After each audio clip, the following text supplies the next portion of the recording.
रणनीति है। कल ही प्रेसिडेंट ट्रंप ने हिंदुस्तान के ऊपर 26% टैरिफ का आक्रमण किया, पूरा सबको डुबा दिया।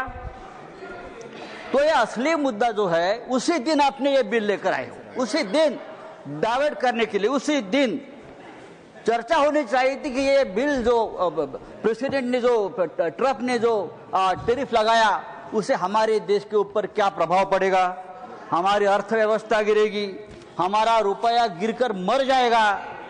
ऐसी बहुत सी बातों का जो ध्यान जनता सोच रही थी, तो आपने ध्यान हटा दिया और हिंदू मुसलमान के मुद्दे पर वापस आपने ध्यान ला कर दिया। जब भी बेरोजगारी, महंगाई, आर्थिक मुद्दे आते हैं, तो आप इस प्रकार के धार्मिक मुद्दे लेकर आते हो और 2 दिन, 4 दिन, 5 दिन चर्चा आप कर लेते हो। सर, गरीब मुसलमानों की बात आप लोग कर रहे हो, करोड़ों गरीब मुसलमानों के हित की बात आप कर रहे हो। आपको मुसलमानों की चिंता कब से होने लगी? या आप ही लोग हैं मुसलमानों को चोर बोलते हो?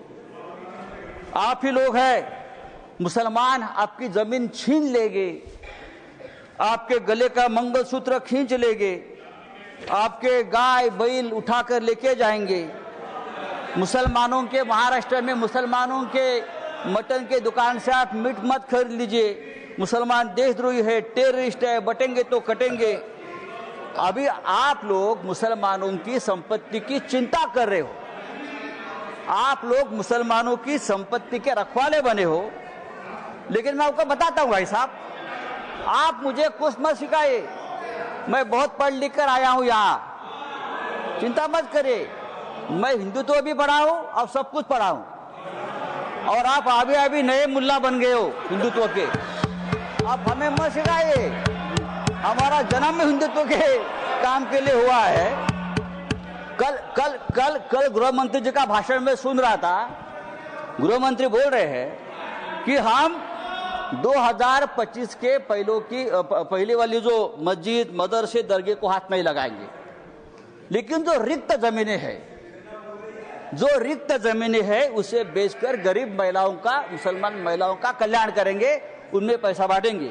रिक्त जमीनें, तो आखिर आप बेचने खरीदी के बात पर आ गए।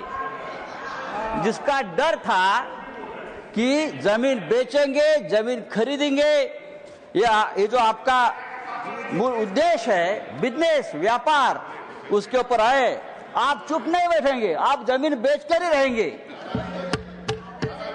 धारावी का जो हो गया है अयोध्या में 13,000 एकड़ जमीन का घोटाला हुआ है। मैं राम मंदिर का नाम नहीं लूंगा,